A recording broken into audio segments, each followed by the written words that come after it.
Hi అండి, welcome to lucky world YouTube channel. ఇవాళ video ఏంటంటే తిరుపతిలో మనం చూడాల్సిన 6 ప్రదేశాలు ఉన్నాయండి. అవి తప్పనిసరిగా చూడాలి.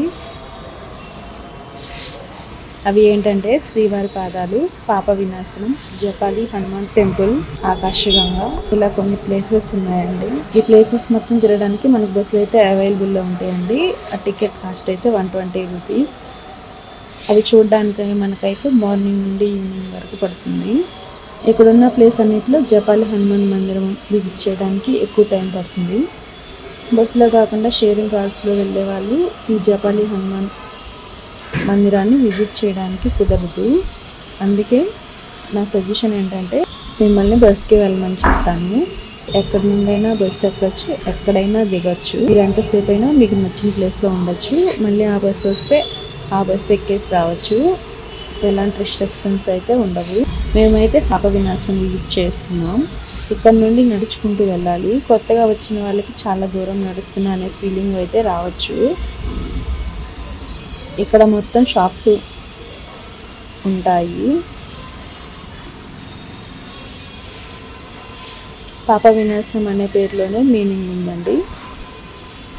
మనం ఇక్కడున్న నీటిని స్నానం చేస్తే మనం చేసిన పాపాలన్నీ పోతాయి అనేసి దీని అర్థం. ఇలా ముందుకు వచ్చేసి ఈ స్టెప్స్ దిగాక మనకు పాప వినాశనం కనిపిస్తుంది.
చూస్తున్నారు కదా, వాటర్ ఇక్కడ పైనుండి కిందకి ఫ్లో అవుతున్నాయో.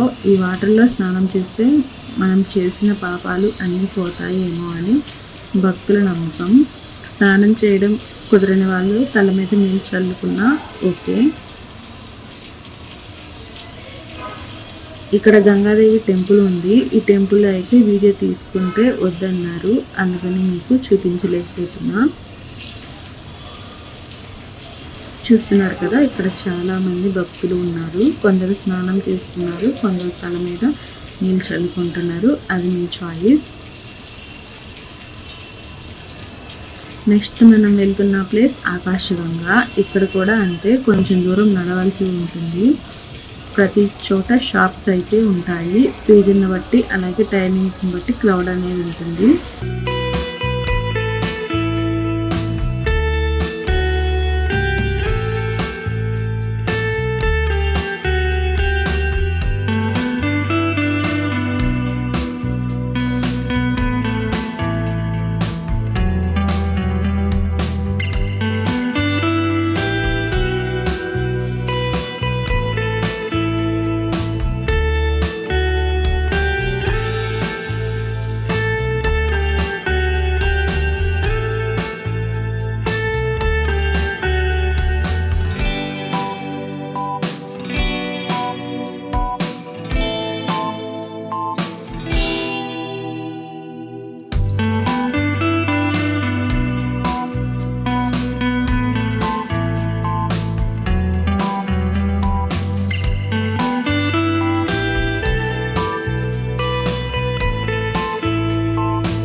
ఇదే ఆకాశగంగా. ఇక్కడ వాటర్ ఎప్పుడు ఫ్లో అవుతూనే ఉంటాయి. సీజన్ బట్టి ఫ్లోలో తేడా ఉంటుంది.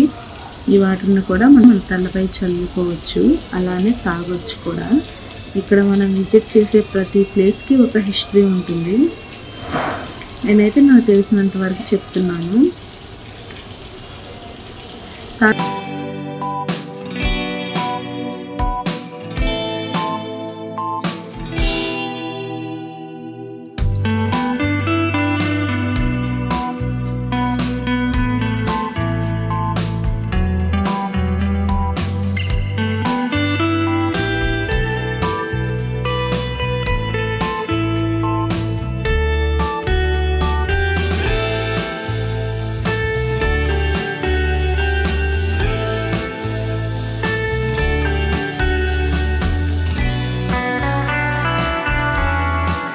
ప్లేస్ వచ్చేసి జపాలి హనుమాన్ మందిర్. ఈ ప్లేస్ని విజిట్ చేయడానికి చాలా టైం పడుతుంది. చాలా స్టెప్స్ ఉంటాయి. పెద్దవాళ్ళు అయితే కొంచెం ఓపిక చేసుకొని ఎక్కాలి.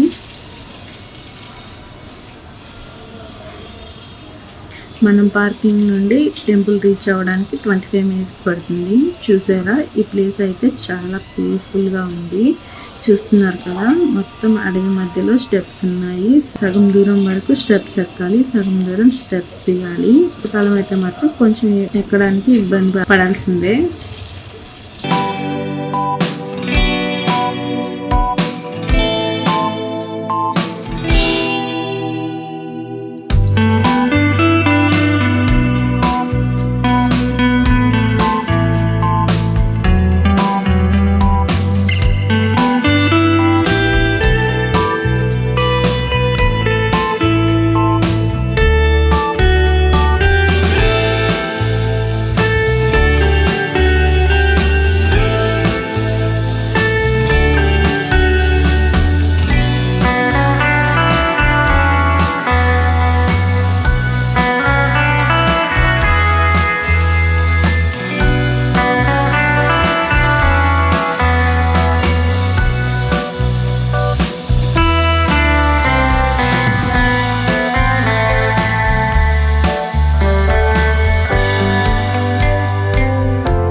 ఇక్కడ మాత్రం ఎక్కువ మంకీస్ ఉన్నాయి. ఈ మంకీస్ చూడండి నా చున్నీ ఎలా లాగుతున్నాయో, నాకు చాలా భయం వేసింది. అలానే ఉడతలు కూడా చాలా ఉన్నాయి.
ఆల్మోస్ట్ మనం టెంపుల్కి రీచ్ అయ్యాము. చూస్తున్నారు కదా, శ్రీ జపాలి హనుమాన్ మందిర్. ఈ టెంపుల్ ముందే ఒక కోనేరు కూడా ఉంది. దీన్ని రామగుండం అని పిలుస్తారు.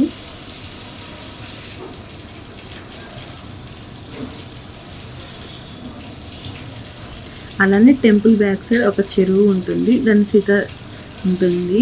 సీతాదేవి స్నానం చేశారని చెప్తున్నారు. దాన్ని సీతాగుండం అనే పిలుస్తారు. చాలా మంది అక్కడికి వెళ్ళరు, అక్కడ మొత్తం ఫారెస్ట్ లా ఉంటుంది, అందుకే నేను కూడా అక్కడికి వెళ్ళలేదు. ఇక్కడ జపాలి మహర్షి ఆంజనేయ స్వామి కోసం తపస్సు చేశారంట. తన తపస్సుకు మెచ్చి ఆంజనేయ స్వామి ఇక్కడ స్వయంభుగా వెలిశారు. అందుకే ఈ ప్లేస్కు జపాలి తీర్థం అనే పేరు వచ్చింది. టెంపుల్ మొత్తం గోల్డ్ కలర్లో చాలా అద్భుతంగా ఉంది. ఈ టెంపుల్ లోపలికి వెళ్ళాలి అంటే ఎంట్రీ టికెట్ 2 రూపీస్. అలానే టెంపుల్ లోపల ఫొటోస్ కానీ వీడియోస్ కానీ నాట్ అలౌడ్.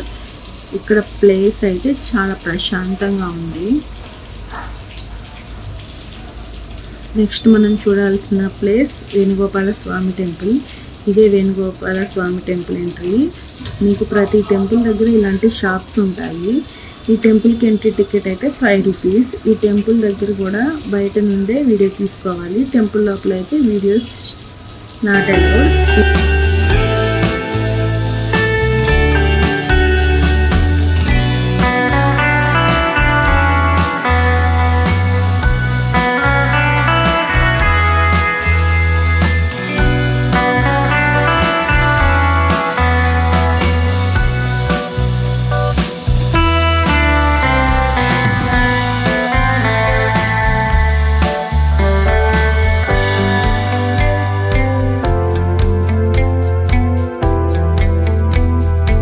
వేణుగోపాల అంటే శ్రీకృష్ణుడు, తను కూడా విష్ణుమూర్తి అవతారమే.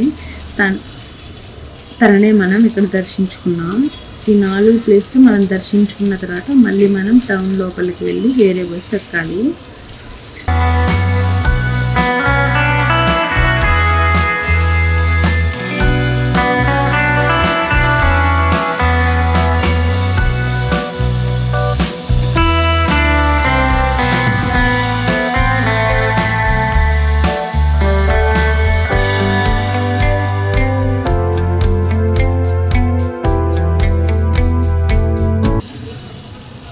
నెక్స్ట్ మనం శ్రీవారి పాదాల దగ్గరికి వెళ్తున్నాం. మనమున్న ఈ కొండ పేరు నారాయణగిరి అంటారు. నారాయణ కోరిక మేరకు ఈ కొండకు నారాయణగిరి అనే పేరు పెట్టారు. వెంకటేశ్వర స్వామి భూమి మీద అడుగుపెట్టిన ఫస్ట్ ప్లేస్ ఇక్కడ అని చెప్తున్నారు. దానికి నిదర్శనంగా శ్రీవారి పాదాలను మొలిచారు. మనం వెళ్ళి ఇక్కడ ఒకసారి దర్శించుకున్నాం. ఇక్కడ స్టెప్స్ అయితే 100 లోపే ఉంటాయి. పెద్దవాళ్ళైనా ఎక్కొచ్చు. మనకి సపోర్ట్కి రాడ్స్ కూడా ఉన్నాయి. ఇప్పుడు శ్రీవారి పాదాలు దర్శించుకుందాం. మేము వెళ్ళినప్పుడైతే భక్తులు చాలా తక్కువ మంది ఉన్నారు. ఇక్కడైతే వీడియోస్కి ఎలాంటి అబ్జెక్షన్ చెప్పలేదు, అందుకే మీకు మ్యాక్సిమం విజువల్స్ చూపిస్తున్నాను. నెక్స్ట్ మనం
చూడాల్సిన ప్లేస్ శిలాతోరణం, చక్రతీర్థం రెండు ఒక చోటే ఉంటాయి. ఫస్ట్ అయితే శిలాతోరణం ఉంటుంది, దాని తర్వాత చక్రతీర్థం ఉంటుంది.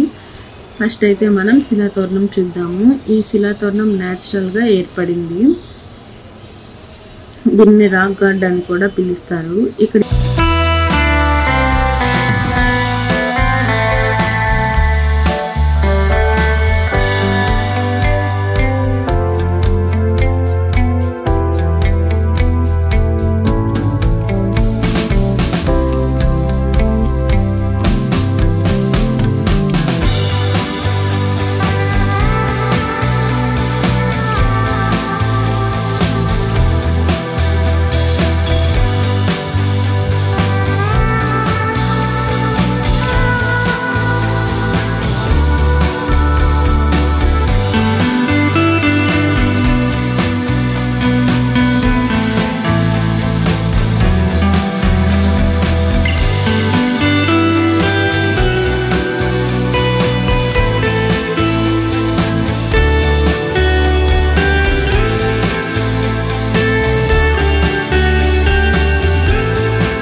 ప్లేస్ గురించి ఇక్కడ హిస్టరీ కూడా రాశారు. చూస్తున్నారు కదా, ఇదే శిలాతోరణం. ఇక్కడ మేము రీచ్ అయ్యేసరికి ఆల్మోస్ట్ సన్సెట్ అవుతుంది. ఇక్కడ మేము రీచ్ అయ్యేసరికి ఆల్మోస్ట్ సన్సెట్ అవుతుంది. అందుకే ఎక్కువసేపు ఇక్కడ లేను. 1980లో ఇక్కడ జరిగిన తవ్వకాల్లో ఇది బయటపడింది. ఇక్కడ ఉన్న స్టోన్స్ సుమారు 250 కోట్ల సంవత్సరాలు నాటివి అనే చెప్తున్నారు. పురాణాల ప్రకారం వెంకటేశ్వర స్వామి మొదటి అడుగు శ్రీవారి పాదాల వద్ద మోపి ఈ శిలాతోరణం నుండి ఇప్పుడున్న గుడిలో స్వయంభూగా వెలిశారు అని చెప్తున్నారు.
ఈ స్టోన్ పక్కనే ఒక చిన్న బర్డ్ పార్క్ ఉంది.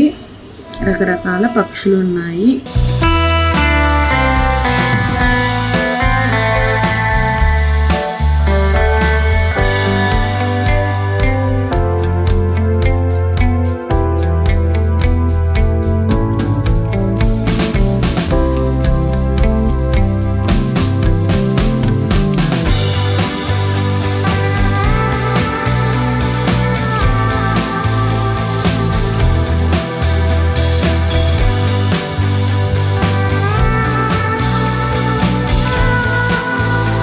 ఇదేనండి చక్రతీర్థం దారి.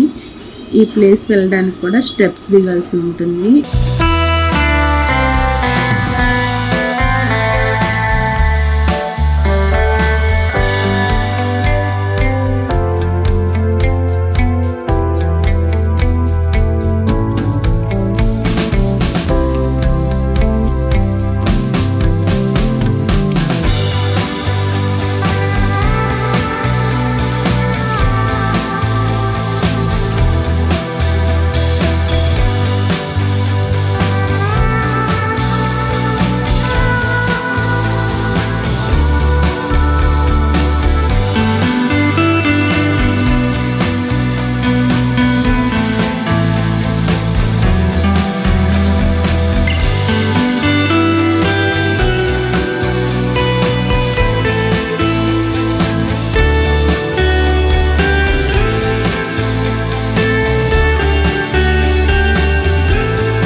ఇక్కడ మీకు కనిపిస్తున్న దాన్నే చక్రతీర్థం అంటారు. మనం ప్రజెంట్ వాటర్లో దిగడానికి కానీ తలపై చల్లుకోవడానికి కానీ ఎలాంటి అవకాశం లేదు. విష్ణుమూర్తి వదిలిన చక్రం ద్వారా ఈ చక్రతీర్థం ఏర్పడిందని చెప్తున్నారు. ఈ చక్రతీర్థంని దాటి కొంచెం ముందుకు వెళ్తే శివాలయం ఉంటుంది.